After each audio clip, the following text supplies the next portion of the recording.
오늘은 이제 우리가 수행을 하다 보면 제일 또 어찌 보면 쉬우면서도 어려운 일이 자기 자신을 이제 파악하고 아는 일이거든요.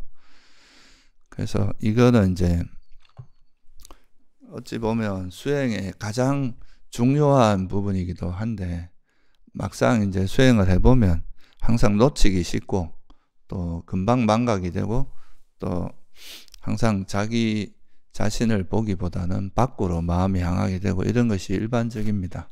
그리고 또 자기를 본다는 것이 또 어떤 면에서는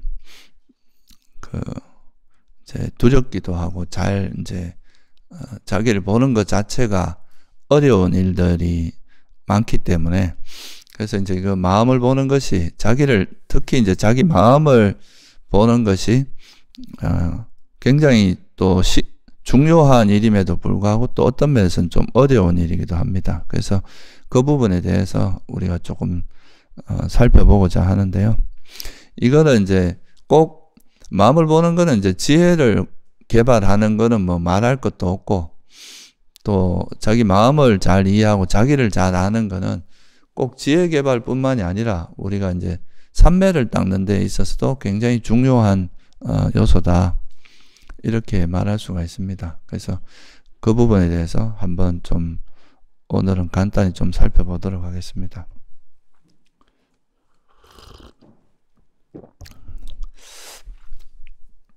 결국 이제 부처님께서 이제 수행에 대해서 말씀하실 때 이 세상에 있는 이제 이 세상의 본질에 대해서 이 세상이라고 하는 것은 다 조건에서 만들어진 거, 형성된 거니까 다 무상하고 그건 괴로움이고 내 것이라 할 만한 건 없다라는 게 이제 기본적으로 이제 부처님이 통찰한 진리인데 그런데 왜 사람들은 자꾸 여기에 왜 자꾸 이렇게 윤회하면서 괴로움을 겪느냐 그걸 보니까 이제 이 세상에 대한 집착 때문이라는 걸 알게 된 거죠, 그죠? 그래서 그거를 이제 보시고 괴로움이 일어나는 원인이 바로 이 탐욕 때문, 가래 때문이구나.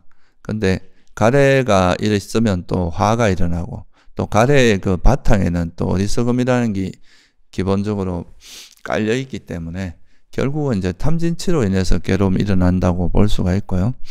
그래서 이것 때문에 괴로움이 일어나니까 결국은 이제 탐진치의 완전한 소멸이 괴로움의 소멸이다. 이게 이제 불교의 가장 기본적인 가르침이잖아요, 그죠?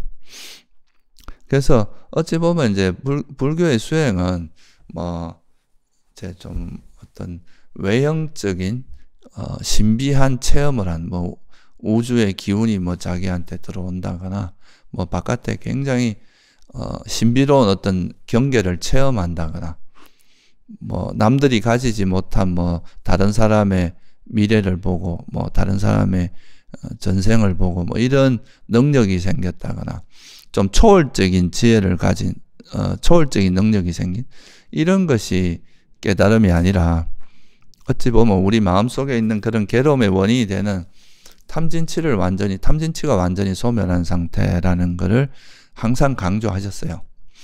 그러니까 결국은 그거는 뭐냐 하면 우리 마음에서 있는 그런 이제 탐진치라고 하는 그거를 버리는 우리 마음의 문제, 그러니까 자기 자신에게 일어나는 마음의 문제지 어떤 바깥의 문제가 아니다. 이런 의미가 포함되어 있는 거죠. 그래서 결국은 우리가 인간이 살아간다는 걸 잘 생각을 해보면 결국 태어나서 제일 먼저 우리가 하는 일이 뭐냐면 부모님하고의 관계거든요. 그러니까 부모님하고의 그 어떤 관계를 통해서 이제 어떤 부모님과의 일종의 애착 관계가 생기죠. 그걸 통해서 부모님의 보호를 받으면서 이 사회에서 적응하는 이제 기본적인 단초가 형성되고 그러면서 또 의식이 발달하다 보면 이 세상과의 또 관계를 하죠. 그죠? 그 대상과의 관계를 하고. 근데 이렇게 관계하는 방식에 있어서 이게 이제 아주 정상적으로 잘 작동이 되면 아무 문제가 없죠. 그러니까 문제가 없고 다 괴로움 없이 행복하게 살 수 있을 텐데. 근데 이제 좀 불행히도 이런 관계를 할 때 우리가 진리에 대해서 좀 잘 알지 못하기 때문에 이런 관계를 할 때 계속 이렇게 꼬임이 일어나고 엉킴이 일어나고 이제 자꾸 매듭이 생기는 거죠. 그러니까 뭐 어떤 관계 속에서 자꾸 이렇게 분노로 인해서 막 어떤 상처 같은 게 또 마음을 꼬이게 만들고 또 애착 같은 것이 또 우리 마음을 어지럽게 하고 이런 식으로 우리 마음에 이런 이제 계속 어릴 때는 그런 게 훨씬 적은데 나이가 들어갈수록 이제 그런 엉킴들이 많아지는 거죠. 관계의 어떤 왜곡. 그러니까 이게 이제 결국 우리가 관계한다는 거는 좀 본질적으로 바라보면 우리 마음이 어떤 의식이나 마음을 통해서 이 세상을 분별하고 아는 이런 거를 우리가 관계를 한다고 이야기를 하는데 그렇게 하다 보면서 그게 이제 거기에 일반적으로 또 막 애착이라든가 집착이라든가 화, 분노 이런 것들이 자꾸 끼어들다 보니까 그 속에서 이제 계속 그런 왜곡이나 엉킴 또 그런 이제 것들을 만들어내는 거죠. 그래서 이제 이 상류다니까라는 경전에 보면 이게 이제 청정도론이라고 하는 이제 남방의 그 수행 지침서를 이제 생기게 한 그 어떤 계기가 된 경전인데 거기 보면 그런 질문이 있습니다. 어떤 천신이 그러니까 부처님께 아니 이 세상에는 안에 엉킴도 있고 밖에 엉킴도 있습니다. 그렇다면 이 엉킴을 어떻게 풀어야 됩니까? 라고 물어봐요. 그러니까 부처님께서 뭐라고 하냐면 이제 그 지혜로운 사람은 개의 굳건히 머물러서 마음과 이제 통찰지를 닦는다. 그래서 이제 그걸 통해서 엉킴을 푼다. 그래서 그 우리 마음에는 이제 이런 엉킴이라고 하는 것들이 있는데 이 엉킴을 푸는 방법이 뭐냐? 이제 이거를 여러분들이 실타래를 한번 풀어본 적이 있으실 거예요. 그죠? 얽혀 있는 실타래를. 근데 그거를 무식하게 막 잡아 당기다 보면 어떻게 됩니까? 그 엉킴이 더 심해지죠. 그죠? 더 매듭이 강해져서 오히려 풀 수 없는, 결국은 잘라야 될 수밖에 없는 정도로 매듭이 생겨버리잖아요. 근데 그거를 좀 이렇게 인내심을 가지고 서서히 풀어나가서 이렇게 매듭을 하나하나 풀어나가면 그건 나중에 이제 잘 풀어질 수 있겠죠. 그런 것처럼 우리도 이제 살아오면서 오랜 시간 동안 그 어떤 관계 속에서 이루어진 그런 흔적들이 기억 속에 남습니다. 계속 기억으로 남고 그것이 또 다음에 일어나는 일들에 영향을 주고 이러면서 이게 계속 우리 마음속에 형성되어 온 것들이 그게 이제 우리 마음이 형성되는 거죠. 그런 게 있는데 그런 것들을 이제 좀 정확히 이해해서 그걸 풀어내면은 그게 자연스럽게 이렇게 풀어지는데 그게 아니라 막 우격다짐으로 이걸 풀려고 하면 오히려 더 꼬이고 더 왜곡되는 현상들이 많이 일어납니다. 그래서 이게 이제 수행을 하는 것도 결국은 이제 우리 마음속에 엉켜 있는 그런 엉킴이나 매듭을 풀어서 좀 정상적인 어떤 마음 상태로 만드는 거라고도 할 수 있는데 이제 그거를 좀 잘못하다 보면은 오히려 그 엉킴이 더 강해지고 그걸로 인해서 또 어떻게 보면 좀 왜곡된 그런 인간형이 될 소지가 많습니다. 이게 이제 마음이 이렇게 좀 자기 마음을 잘 관찰해서 그 마음의 엉킴을 풀어내지 않은 상태에서 예를 들어서 막 강력한 수행을 통해서 어떤 신비한 체험을 한다거나 또 삶의 집중력이 강해진다 이렇게 하면 그게 그 마음에 엉켜 있는 것들이 그쪽으로 아예 쏠려서 더 마음이 이제 왜곡될 수도 있다. 이런 거죠. 그래서 그 엉킴을 아주 슬기롭게 지혜롭게 푸는 방법을 제시하신 게 이제 부처님께서 말씀하신 팔정도입니다. 그 팔정도에 따라서 이거를 풀어내야 이게 이제 어떻게 보면 잘 풀어지고 그 문제 없이 왜곡 없이 풀어질 수가 있지. 그게 아니라 너무 이제 어떤 자의적으로 또는 이제 어떤 바르지 않은 방법으로 풀었을 때는 그것이 오히려 더 굉장히 왜곡된 인간형이 만들어질 수도 있다. 이런 거죠. 그리고 이제 장자, 중국에서 장자라는 그 이제 분이 계셨는데, 노자 장자, 뭐 되게 유명한 분이죠.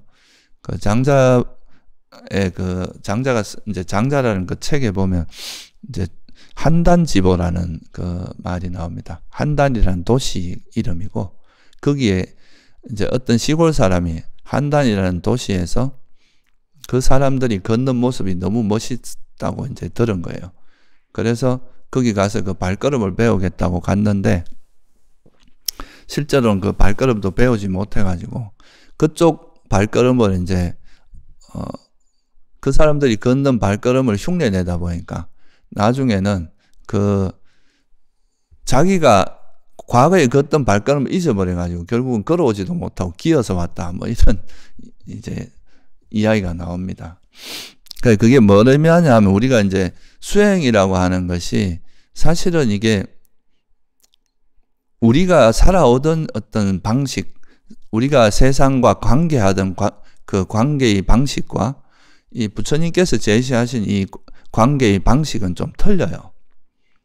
그런데 이거를 이제 좀 어떻게 보면 그 여기서 가르쳐 주는 방법을 잘 숙지를 하면서 그걸 해 나가면은 이제 그 새롭게 관계하는 방식을 이제 정립을 할 수가 있는데 그거를 잘 모르는 상태에서 자기 생각을 가지고 자기식으로 막 이렇게 흉내내서 자기식으로 막 그냥 이렇게 하다 보면 그게 잘못하면 원래 자기가 세속에서 정상적으로 모든 게 다 꼬여있지 않을 거 아니에요. 그죠?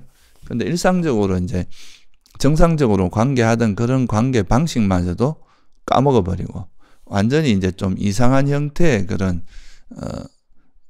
좀 관계 방식이 돼가지고 나중에는 자기 본래 모습도 잃어버리는 이런 이제 좀 문제가 생길 수가 있는 거죠. 오히려 수행을 잘하면은 원래 이제 자기가 가지고 있는 정상적인 뭐 어떻게 보면 좋은 점은 그대로 살려지고 나쁜 점, 그러니까 좀 문제가 되는 것만 걷어내져서 그게 이제 좀 더 수준 높고 고귀한 모습으로 바뀌어 나가는 건데 그게 이제 잘못되면은 그렇게 될 수 있다는 거, 그거를 이제 여러분이 좀 이해하실 필요가 있습니다.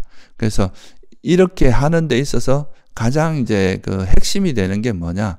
결국은 우리가 어떻게 인생을 살아왔고 어떻게 이제 우리 삶이 형성되어 왔는지를 보는 거는, 그렇게 형성된 건 결국 우리가 세상과 관계하는 방식은 어디에 흔적이 남아 있겠어요? 예?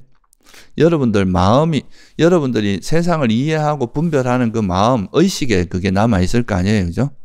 그러니까 결국은 우리 생각을 관찰하고 생각을 이해함으로써 우리가 어떤 식으로 우리가 세상과 관계했고 그 마음이 어떤 식으로 흘러왔다는 것을 알 수 있는 단초가 거기서 나온다 이거죠.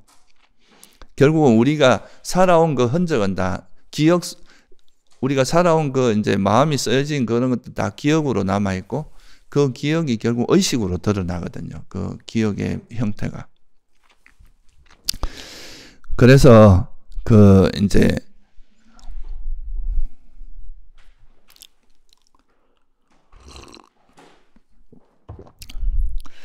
그래서 이제 우리가 자기 자신을 파악하는 데 있어서 가장 이제 좋은 대표적인 방법이 바로 뭐냐 하면은 우리 생각을 관찰하고 또 한 걸음 더 나아가면 이 생각 뒤에서 이제 생각을 계속 움직이게 만드는 우리 마음 상태, 그런 거를 이제 관찰함으로써 내 마음이 어떻게 구조화되어 있고 어떻게 이제 만들어져 형성이 됐고 그게 어떤 조건에서 형성이 됐고 지금 현재 내 마음이 좀 이런 진리에 따라 법답게 봐서는 이 마음을 어떻게 이해할 수 있는지, 그거를 이제 알아나가는 과정이 바로 뭐라고 볼 수 있냐면 불교에서 수행의 가장 핵심적인 거다 이렇게 볼 수 있습니다. 그래서 이런 마음을 관찰하는 거를 우리가 뭐 굳이 이야기하자면 이제 뭐 위파사나 수행이라고도 할 수 있는데 이게 꼭 위파사나 수행에만 있는 게 아니라 이런 마음에 있는 그런 엉킴들을 풀어냄으로써 마음이 되게 편안해지고 쉬워지거든요. 막 뭔가 꼬여있는 것들이 이렇게 풀어지기 시작하면 마음의 긴장이나 막 그런 분노나 이런 그 억압들, 그런 것들이 풀어지면서 마음이 굉장히 편안하고 행복해지는 그런 희열과 행복들이 이제 일어나게 되는데, 그렇게 되면 자연스럽게 이제 어떤 우리가 마음을 예를 들어서 호흡에다 기울였다. 그러면 이 계속 뭔가 지금까지 해오던 방식과 다른 방식으로 이제 이 호흡을 알아차리고 있다 보니까 이게 불편하고 그래서 막 계속 헤매던 마음들이 쉬어지면서 그냥 자연스럽게 이제 호흡이라는 그 하나의 매개체를 가지고 마음이 쉬어지는 그런 상태가 소위 말해서 이제 삼매라는 상태이고 이렇게 되는 게 바른 삼매다 이거죠. 그래야 우리가 이제 그 마음 자체가 이제 변해가면서 그런 고요하고 행복한 실제로 마음이 쉬어져서 이제 그런 상태가 되는 거라고 할 수가 있습니다. 사실 이게 이제 이렇게 이제 우리가 마음의 엉킴을 푸는 방법은 아까도 말씀드렸지만 경전에 이제 나오는 게 슬기로운 이제 비구는 엉킴을 어떻게 푸냐면 개의 굳건히 머물려서 삼매와 통찰 지혜를 닦는다. 이런 방법으로 이제 엉킴을 푼다고 말씀하신 것처럼 결국 이제 이 엉킴을 푸는 키는 지혜입니다. 지혜인데 또 이런 지혜가 생기기 위한 그 바탕은 뭐냐 하면은 우리 마음이 이제 좀 쉬어져야 어지러운 게 좀 가라앉고 막 집착과 성냄이 막 요동치고 있는 상태에서는 우리가 이런 마음이나 세상을 있는 그대로 통찰하기 어렵겠죠. 그죠? 그런 지혜가 발현되기 어려우니까 일단 마음을 좀 거친 것부터 좀 가라앉힌 다음에 그 가라앉은 마음으로 이제 더 명확하게 우리 마음을 들여다보면서 그 구조를 이해해서 그 깨달음으로 이제 나아가는 거. 이게 이제 부처님께서 말씀하신 그 이제 바르게 엉킴을 푸는 방법인데, 그래서 그 첫 번째 단초가 바른 삼매입니다.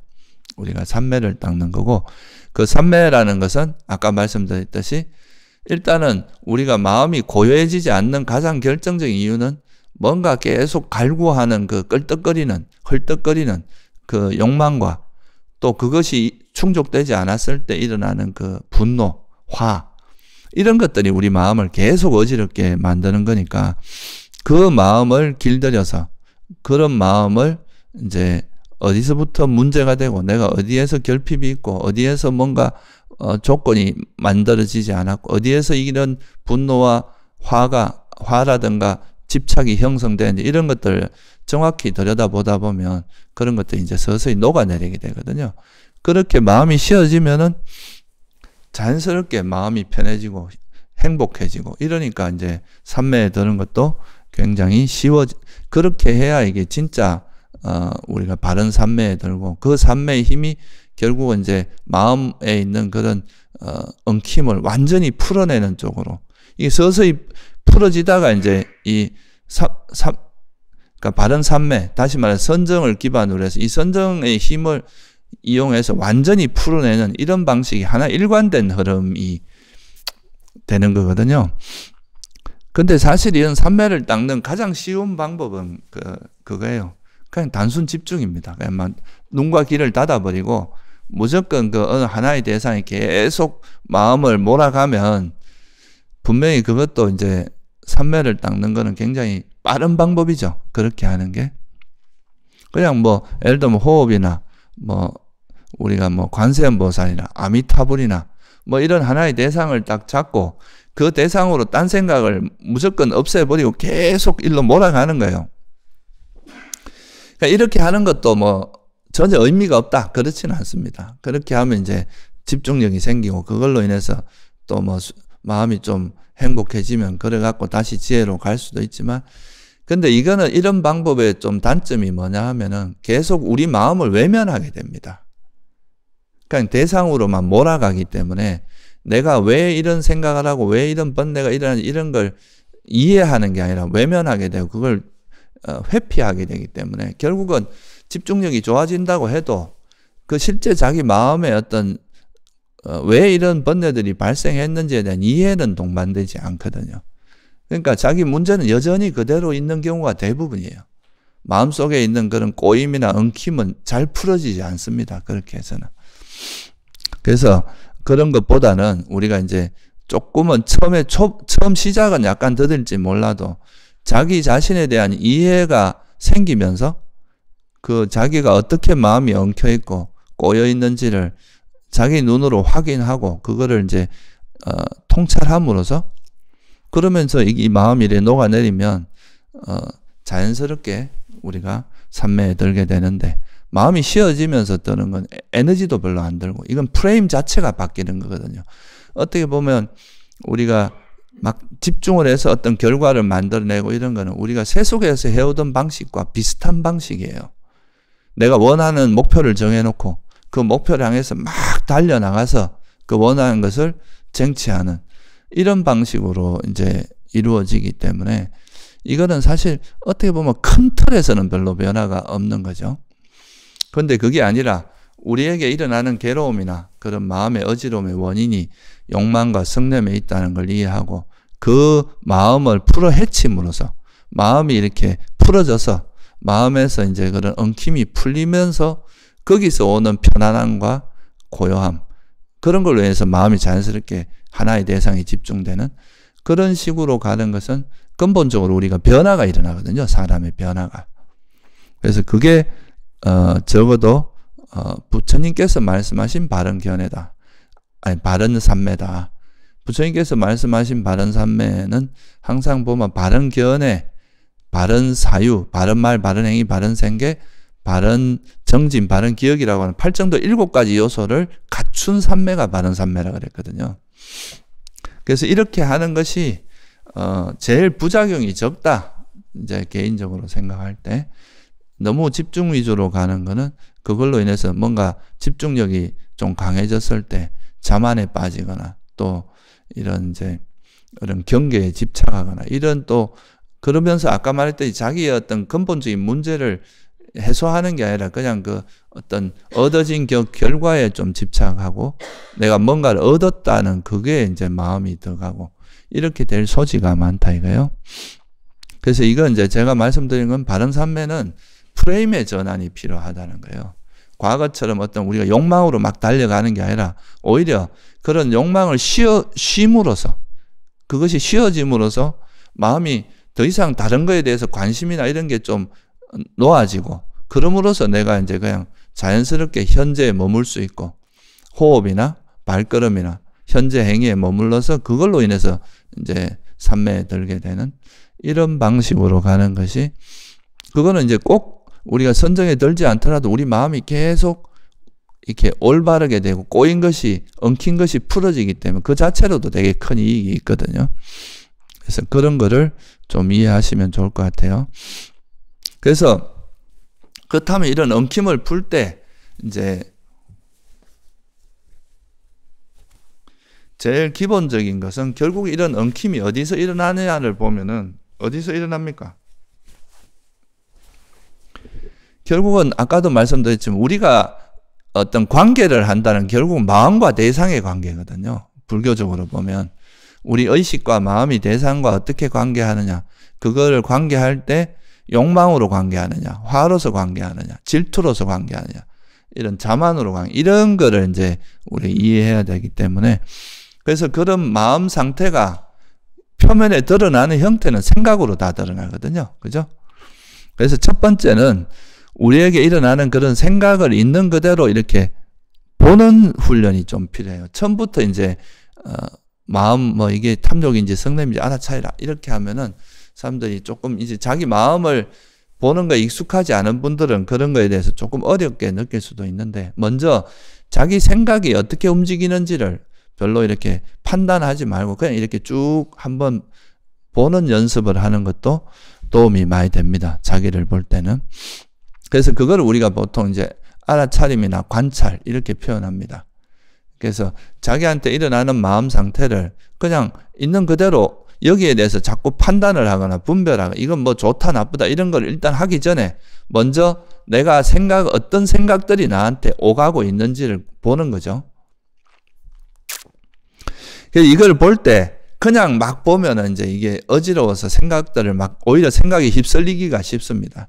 그래서 우리가 이제 그런 생각을 알아차릴 때 하나의 그 방법이 뭐냐면 자기 몸을 기준으로 해서 예를 들면 호흡이나 발걸음이나 자기 현재의 행위 그거를 거기에 마음을 두려고 하면서 거기서 이렇게 움직이고 요동치는 생각들을 관찰하는 것이 제일 생각을 알아차리기가 쉽거든요. 그래서 우리가 그런 이제 호흡을 통해서 호흡에 마음을 두려고 하는데 거기서 이렇게 일어나는 생각들 있잖아요. 그러니까 이런 생각들이 내가 지금 평소에 어떤 생각들을 하고 있는지가 이제 이 과정에서 드러나는 거예요. 평소에 내가 막 평소에 미래에 대한 걱정이 많았다. 그러면 또 앉아서 이제 호흡 수행을 하다 보면 미래에 대한 걱정이나 두려움, 불안 이런 것들이 계속 떠오르겠죠. 근데 또 어떻게 보면 과거에 내가 했던 그런 잘못했던 기억들이 떠오른다. 그러면 이거는 과거의 생각들이 후회가 자꾸 떠오르겠죠. 그런 생각들이 계속 일어날 거란 말이죠. 또 오기 전에 누구하고 싸웠다. 그러면 그 싸웠던 그 화에 관한 생각들이 막 계속 일어날 거고. 그래서 보통 우리가 이제 앉아있어 호흡 수행을 하거나 이제 걷기 수행을 하거나 해보면 특히 이제 앉아서 호흡 수행을 해보면 이제 자기가 이전에 일어났던 일으켰던 그 생각들의 흔적들이 주로 많이 일어납니다. 그래서 그런 걸 통해서 내가 평소에 어떤 생각을 하고 살아가고 어떤 생각들이 내 마음속에서 이렇게 벌어지고 있는지 그런 생각의 흐름을 볼 수 있는 그 계기가 되는 거죠. 그렇게 그거를 이제 쭉 관찰하면서 결국은 여러분들이 자기 자신에 대해서 이해를 한다는 거는 그러니까 내 혼자 관념적으로 생각하고 이런 것은 이제 깊이 있게 이해를 못 해요. 근데 자기한테 일어나는 그 생각의 흐름을 쭉 관찰해 보면 그게 진짜 자기 모습이거든요. 그게 내 내면의 모습이고 진짜 모습이니까 그래서 그 자기한테 일어나는 그런 생각들을 먼저 이렇게 쭉 관찰하고 알아차리고 또 생각은 또 어차피 마음이라고 하는 거는 조건에서 생긴 거고 이러기 때문에 이건 일어났다 그러면 이게 사라지게 돼 있어요. 그래서 그 생각을 이렇게 관찰하다 보면 또 이 생각은 또 사라져요. 그럼 또 새로운 생각이 일어나고 이런 것들이죠.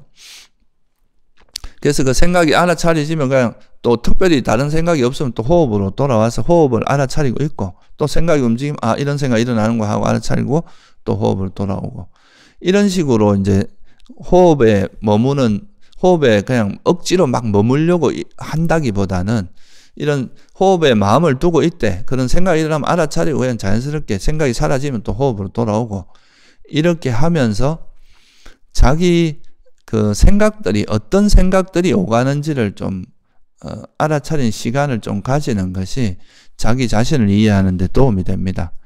이게 어느 정도 이제 익숙해지다 보면 나중에는 그냥 자기 생각의 흐름을 이제 생각이라는 게 계속 다양하게 나타나는 건 아니거든요. 보통 보면 여러분들한테 나타나는 생각은 대체로 그 형태가 비슷비슷합니다. 그래서 어느 정도 관찰하다 보면 내 생각의 흐름을 충분히 파악이 되기 때문에 그래서 그런 식으로 일단은 생각을 알아차리는 것이 좀 중요한데 그 생각을 알아차릴 때 그 테크닉이 뭐냐면 여기에 자꾸 개입을 하면 안 돼요. 개입을 하면 생각이 더 커지거든요. 생각이 자꾸 더 벌어지고. 그리고 좋다 싫다 이거는 좋은 생각 그러면 또 집착이 달라붙고 원치 않는 생각 화가 나고 이렇단 말이죠. 그러니까 그냥 한 걸음 떨어져서 남의 거 내 것이 아니다 생각하거나 또는 그냥 하나의 구경하듯이 그냥 이렇게 보는 거죠. 이런 걸 우리가 지켜본다고 보통 표현하는데 그러니까 그냥 그렇게 자기 자기 생각이 어떤 생각들이 오가는지를 그냥 이렇게 보는 연습을 좀 일단 일정 기간 좀 해주는 것이 좋습니다. 이런 것이 익숙하신 분은 굳이 할 필요 없는데 수행을 처음 들어오신 분들은 자기 생각을 좀 이해하는 시간이 필요하거든요. 내가 어떤 식으로 생각하고 살아가는지 그런 걸 할 때 보통 이제 심리학이나 이런 데서 이야기할 때 무비판, 무분별 이런 이야기를 많이 하죠. 그냥 이거를 어떤 생각이 일어나는 그대로 그냥 알아차리기만 하지 여기에 관여하거나 이거를 자꾸 이렇게 제어하려고 하면 통제하려고 하지 말고 그냥 이제 보기만 하는 그런 상태를 이야기하는 거죠. 그러면서 이제 진짜 자기 모습하고 대면을 하게 되는 거죠. 그게 이제 첫 번째로 중요한 거고요. 그리고 나서 어느 정도 충분히 관찰하고 나면 그리고 나서 이제 한번 좀 이렇게 돌아보면서 자기가 관찰했던 알아차렸던 그 생각들을 이 생각들이 법으로 이제 부처님 말씀하신 이런 법으로 봤을 때는 뭐에 해당하는지, 뭐를 기반으로 해서 일어나는 건지, 이런 거를 한번 반조하는 시간을 가지는 게 좋습니다. 우리가 이제 반조라고 하는 거는 법답게 생각하는 걸 반조라고 하는데요. 여러분들이 예를 들어서 머릿속에 기억된 걸 가지고 그 관념적으로 그거에 대해서 계속 생각을 이어나가는 이런 거 있잖아요. 이런 거를 우리가 불교에서 반조라고 하진 않아요. 그러니까 탐욕은 집착하는 특성이 있는 현상을 탐욕이라 한다. 이런 관념적으로 그 생각들을 계속 이어가는 이런 거는 일종의 학문이고, 그죠? 우리가 관념적으로 하는 건 학문에 해당하는 거고, 그게 아니라 여러분들에게 일어난 그 생각, 실제로 내가 실제로 경험한 것들 있잖아요. 관찰한 거. 아까 생각을 관찰했잖아요. 그러면 그 관찰한 그 생각에 대해서 그것이 의미가 뭔지를 숙고하는 이런 걸 우리가 이제 이건 수행에 들어가거든요. 왜냐하면 실제로 자기한테 일어난 거에 대해서 그거에 대해서 파악하고 통찰하는 과정이니까, 그죠? 그게 아니라 자기 마음은 보지 안 하고 그냥 그 관념적으로 이루어진 지식을 가지고 계속 생각하는 이런 거는 수행은 아니잖아요, 그죠? 그런 일종의 학문의 형태고, 그게 아니라 자기한테 실제로 벌어지고 있는 자기 마음에서 실제로 자기 의식 세계에서 이루어지고 있는 그 생각을 이해하는 과정, 이거는 이제 반조에 해당하는 거죠. 이건 수행의 한 과정입니다. 근데 이걸 반조할 때 그냥 하는 게 아니라 좀 법의 기준을 가지고 법답게 하는 게 중요합니다. 그래서 그거를 보면서 이제 내 생각은 예를 들어서 과거에 대한 미래에 대한 불안으로 막 생각이 간다. 그러면 내가 미래가 좀 안정되기를 바라는 그런 욕망을 기반으로 해서 일어난 화다. 이렇게 바라보는 거, 이거는 좀 법답게 이 상황을 이해하는 과정이거든요. 부처님께서 말씀하신 그런 탐욕이나 성냄이나 이런 그 부처님이 설한 그 법에 맞게 이게 좀 진리에 맞게 이렇게 사유하는 그런 법을 기르는 거죠. 그리고 현재 나한테 일어난 요 생각의 본질은 탐욕을 기반으로 한 거다. 또는 성냄을 기반으로 한 거다. 이거는 또는 들뜸이다. 이런 식으로 이해를 할 수가 있게 되고, 그러면 또 이 생각은 내 삶의 경험에서 어떤 조건들이 어떻게 형성됐는지, 자기한테 그런 번뇌가 생겼다면 그 번뇌가 생긴 이유가 있을 거 아니에요, 그죠? 그건 어떻게 해서 생깁니까? 과거부터 내가 사람들과 반응해오던 뭐에 의해서 그게 형성되겠어요? 기억에 의해서, 그죠? 경험치가 기억이 되고 그런 경험들이 쌓이다 보면 그런 방식으로 대응을 하게 될 거 아니에요, 그죠? 그래서 자기 마음에 일어나는 그런 또 현재 이 마음이 만약에 탐욕을 기반으로 하고 성냄을 기반으로 한 거라면 이런 것들이 어떤 조건에서 일어났는지 이걸 또 관찰하는 이런 게 다 반조의 과정에 들어갑니다. 그래서 우리가 이제 중도 수행에서 이제 이야기하고자 하는 게 주로 이런 이야기들이에요. 그래서 이제 이런 자기의 생각들을 관찰하고 그 생각들의 이 생각들을 움직이게 하는 동력이, 그러니까 크게 나누면 두 가지로 나눌 수 있거든요. 그게 해로운 마음, 그러니까 막 탐욕이나 성냄, 어리석음같이 우리 마음을 굉장히 어지럽게 하고 엉키게 하는 마음의 형태가 있는가 하면 그게 아니라 이런 것들이 풀어져서 좀 더 우리 마음을 이제 행복하게 만들고 지혜롭게 만드는 그런 마음 상태도 있단 말이에요. 그래서 이런 생각을 지켜보면서, 근데 이제 이런 생각을 지켜볼 때 여러분들이 생각에 휩쓸리지 않기 위해서는 이 생각 자체가 이제 조건에서 일어난 거니까 사라지기 마련이고 내 마음대로 통제 안 된다는 그런 마음으로 이렇게 한 걸음 떨어져서 보면 이 생각은 그냥 내가 이렇게 개입을 하지 않으면 지가 사라지게 돼 있습니다. 보통은 자꾸 여기다 개입을 하니까 이 생각이 꼬리에 꼬리를 물고 자꾸 늘어가는 거잖아요. 개입하지 않고 그냥 하나의 관조자 입장으로 이렇게 들여다보면 생각은 저절로 사라지게 돼 있어요. 그러면 그런 생각들을 이제 첫 번째 단계는 그 생각을 지켜보는 단계죠. 그래서 이제 그런 생각들을 지켜보고 나면, 예를 들어서 좌선을 이제 호흡 수행을 할 때 1시간 동안 뭐 그냥 생각을 쭉 지켜봤다. 그러면 그 다음에는 이제 수행이 끝나고 나서 좀 일정 시간을 가지면서 나한테 일어난 이런 생각들이 어떤 마음을 바탕으로 일어난 건지, 그래서 쉽게 말해서 해로운 법을 바탕으로 일어난 건지, 또 유익한 법을 바탕으로 일어난 건지. 주로 이제 초반에는 여러분들에게 일어나는 건 주로 뭐냐 하면은 해로운 마음들이 주로 많이 일어납니다. 그러니까 장애라고 하는 감각적 욕망이나 성냄이나 해태 혼침이나 덜뜸 후회나 의심, 이런 것들이 주로 밑바탕에 깔려 있어요. 주로 일어나는 생각들이. 그래서 이걸 이제 대념청에서는 뭐 탐욕이 있는 마음은 탐욕이 있는 마음이라 알고, 성냄이 있는 마음은 성냄이 있는 마음으로 알아라, 이런 식으로 표현하신 거예요. 탐욕이 없으면 없다고 알고. 그래서 자기한테 일어나는 생각의 그 뿌리가 이게 장애로 인해서 일어나는 건지, 이런 탐욕이나 성냄이나 어리석음과 같은 이런 해로운 마음을 기반으로 하는 건지, 아니면 이런 것이 없는 마음, 탐욕이 없고 성냄이 없고 어리석음이 없는 마음으로 일어나는 건지, 이거를 한번 이제 이렇게 이해해보고 통찰한 요 과정이 이제 첫 번째 반조의 아주 기본적인 과정입니다. 내가 막 수행을 잘 하려고 한 욕심이, 그런 생각들이 막 일어나요. 그러면 이건 뭐를 기반으로 한 생각이라고 볼 수 있겠어요? 욕망을, 그러니까 탐욕을 기반으로 한 생각이다, 이렇게 볼 수 있겠죠, 그죠? 그리고 또 왜 옆에 있는 사람이 자꾸 이렇게 막 시끄럽게 하고 뭔가 부스럭거리고 수행을 방해하냐, 이렇게 그런 생각들이 자꾸 일어났다면 그건 뭐를 기반으로 한 생각이겠어요? 이건 성냄을 기반으로 한 생각이다.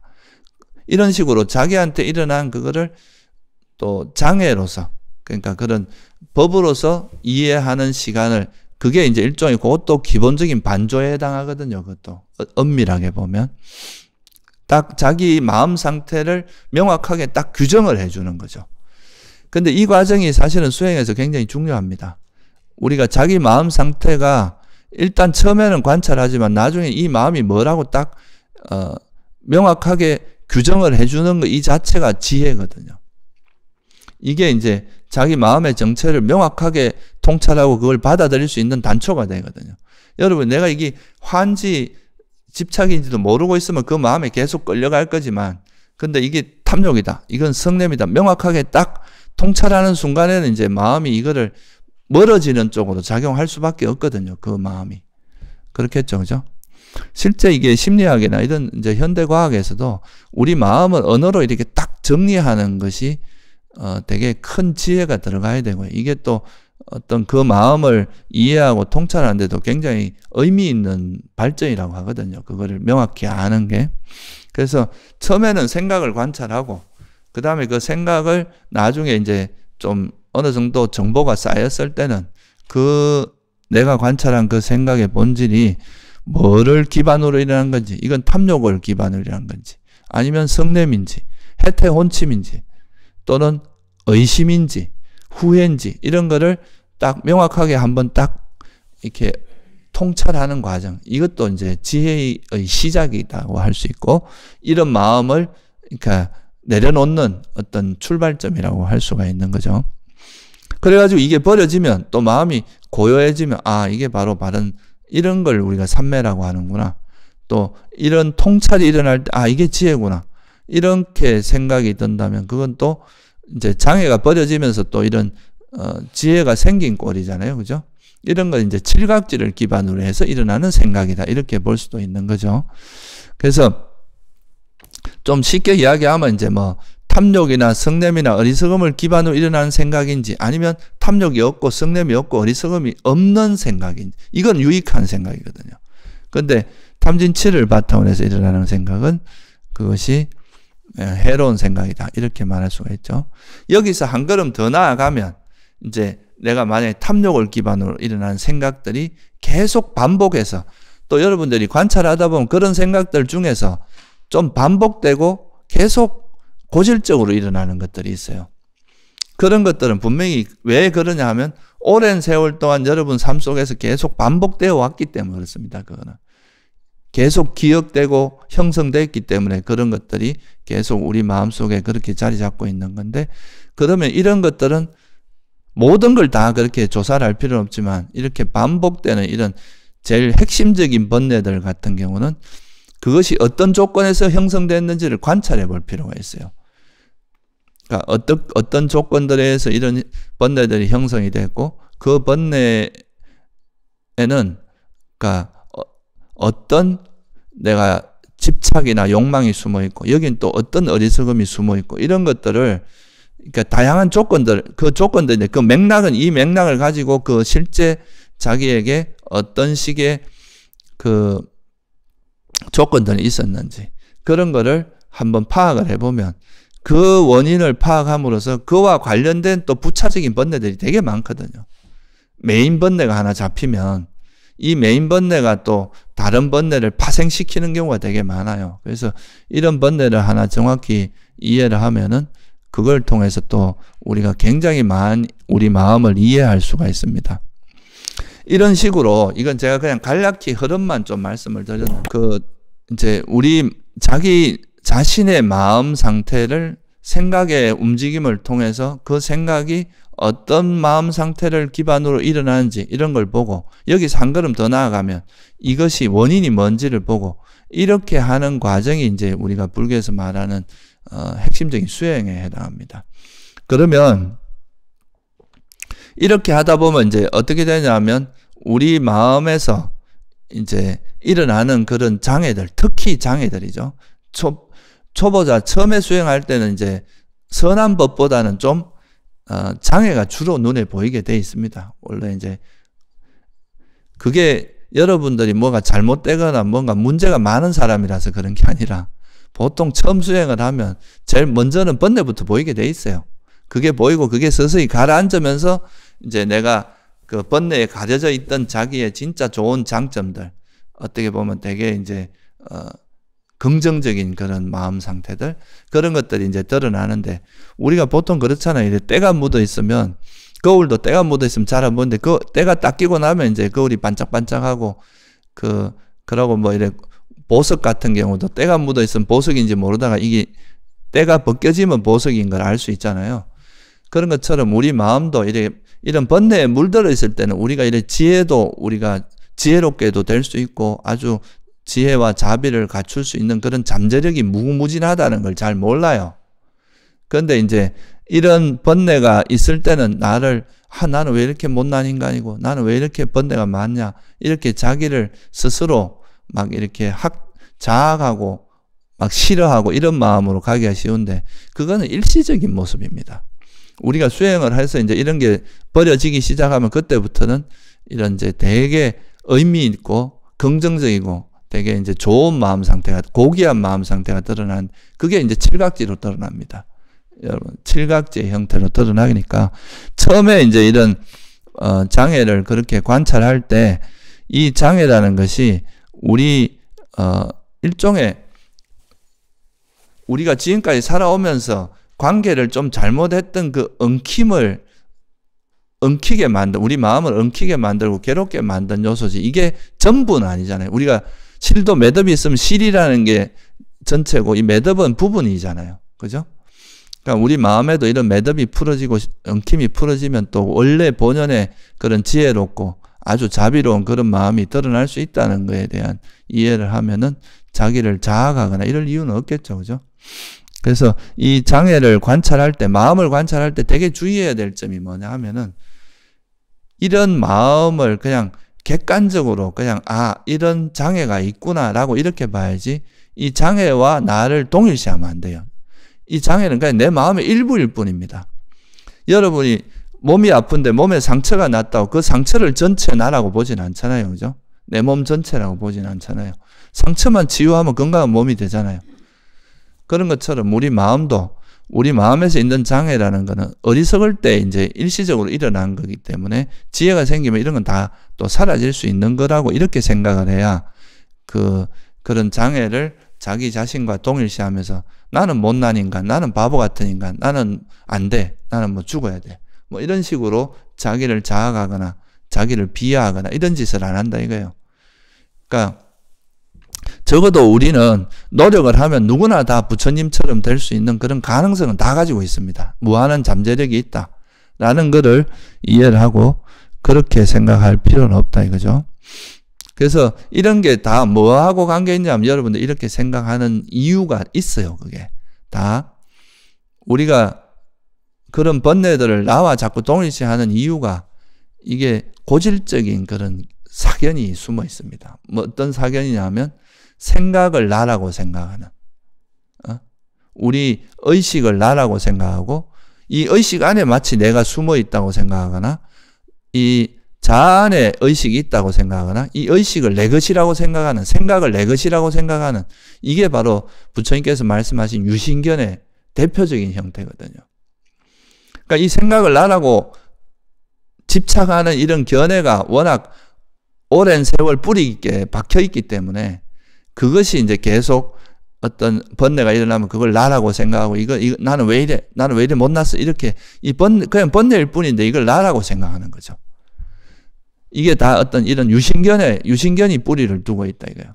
그러니까 이런 유신견은 또 더 멀리 들어가 보면 내가 있다라고 생각하는 그런 나라고 할 만한 것이 없음에도 불구하고 내가 있다고 생각하는 어리석음에 또 기반을 두고 있는 거죠, 그죠? 그래서 그런 것이 우리 마음을 이제 왜곡시켜 놨기 때문에 이제 그런 일이 벌어지는 거다. 이렇게 생각하시고, 이거는 그냥 우리한테 일어나는 그런 장애는 그냥 장애가 있으면 그냥 장애가 있구나. 그러니까 이런 장애가 내가 이렇게 마음을 써왔구나. 이렇게만 이해하면 되지. 이걸 가지고 자기를 자학하거나 자기를 괴롭힐 이유는 전혀 없다 이거죠. 그죠? 그러니까 그냥 우리가 이제 수행을 하는 거는 어떻게 보면 행복해지려고 하는 거고, 그 행복해지기 위해서는 자기가 어디서 맺혀 있는지, 매듭이 어디에 있는지를 봐야 될 거 아니에요. 그죠? 그걸 보는 과정이지, 나를 막 자학하고 나를 괴롭히고 나를 공격하기 위한 과정이 아니다 이거예요. 수행이라는 게. 그래서 그런 거를 이해하시면 이제 이 마음의 그런 이제 엉킴을 어디서 엉켜 있다는 걸 파악을 해야 풀 수가 있잖아요. 그죠? 그 매듭을 봐야 그 매듭을 풀어낼 거 아니에요. 그래서 그걸 보는 과정이다. 이거예요. 이 마음을, 자기를 안다는 거는 자기 현재 마음 상태가 어떤지를 정확히 통찰을 해야 그걸 풀어낼 수 있잖아요. 그 과정이 바로 이제 이런 자기를 보는 과정이고, 그렇게 해서 자기 생각의 그 밑뿌리를 보니까 이거는 어떤 법으로, 그러니까 탐욕인지 성냄인지 이런 장애 중에 한 가지로 딱 이렇게 이해를 할 수 있고, 그걸 들여다보니까 이런 매듭이 만들어진 원인도 알 수 있고, 그거를 이제 찾아내면 그 다음에는 이거를 이제 이해가 되니까 하나하나 풀어낼 수가 있다 이거예요. 그거에 이제 우리가 수행의 과정이라고 보시면 돼요. 그렇게 해서 이제 이런 장애를 서서히 장애의 매듭을 풀어내기 시작하면 우리 마음에서 이제 막 뭔가 항상 긴장돼 있고 경직돼 있고 막 이렇게 불안해 있고 하는 그런 마음들이 서서히 이제 녹아내릴 거 아니에요. 그죠? 그런 게 녹아내리기 시작하면은 여러분들이 호흡을 하는데도, 호흡을 알아차리고 있는데도 그런 막 불안하고 조급하고 경직되어 있는 마음들이 계속 우리 마음을 긴장시키고 몸을 긴장시키고 하던 그런 것들이 풀어지기 시작합니다. 그러면 어떻게 되겠어요? 그러면 좀 앉아있는 시간이 편안해지겠죠? 마음이 여유로워지고 뭔가 마음의 긴장이 풀어지고 편안해지니까 호흡도 어떻게 되겠어요? 가라앉습니다. 호흡도 가라앉고 자연스러워지고, 그러면서 호흡이 자연스러워지고 숨이 자연스러워집니다. 의외로 숨을 자연스럽게 쉬는 사람이 참 드뭅니다. 그래서 호흡이 자연스러워지고 또 그러면서 이제 점점 마음의 장애가 버려지는 것에 비례해서 호흡도 고요해지고, 그러면 이제 그때부터 희열과 행복이 일어납니다. 너무 편안하고 좋은 거죠. 마음에 이런 걸림이 없어지고 마음이 이렇게 쉬어지니까 거기서 오는 행복이 있거든요. 지금까지 뭣도 모르고 욕심을 향해서 욕망을 동력으로 해서 막 달려왔는데 그 달리는 마음을 멈추기 시작하는 거예요. 그러면 이제 쉬어지겠죠. 그죠? 그게 이제 희열과 행복이 일어나고, 그러면서 이제 마음에 또 장애가 버려지면서 생기는 또 아주 마음에 밝은 그 마음이 밝아지는 현상이 나타나고, 그러다 보면 그게 이제 나중에 계기가 돼서 이런 행복하고 이런 이제 그 마음을 동력으로 해서 우리가 선정에 들어가게 되는 이런 과정이 되는 거예요. 이게 이제 소위 말해서 자연스럽게 우리가 바른 삼매, 선정에 들어가는 그런 메커니즘이다. 이렇게 보시면 좋을 것 같아요. 너무 이제 그러니까 억지스럽게 막 빨리 내가 몇 년 내로 또는 몇 달 내로 선정에 들고 말 거야 하면서 거기서 막 우리가 어떤 내가 6개월 내로 뭐 몇천만 원을 벌겠다 이런 목표를 세우고 막 달려나가는 세상 사람들처럼 그렇게 수행하지 말라는 거죠. 그게 아니라 이렇게 우리가 계속 달리게 만드는 이 마음을 봐야 돼요. 그리고 이 마음을 내려놓으면 마음이 쉬어지면 그래 이 프레임이 변하는 거 아니에요. 그죠?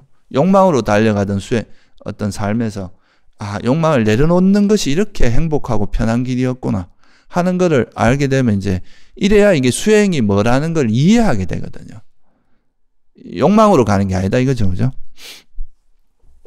그렇게 수행을 하시는 것이 이게 이제 바른 삼매를 닦는 길이고 또 그런 바른 삼매가 그렇게 해서 선정을 만약에 얻었다 그러면 이 선정이 이제 선정의 힘이 벌써 선정에 들어가는 것 자체가 마음의 매듭이 엄청나게 많이 풀어진 겁니다. 그건 이렇게 닦으면.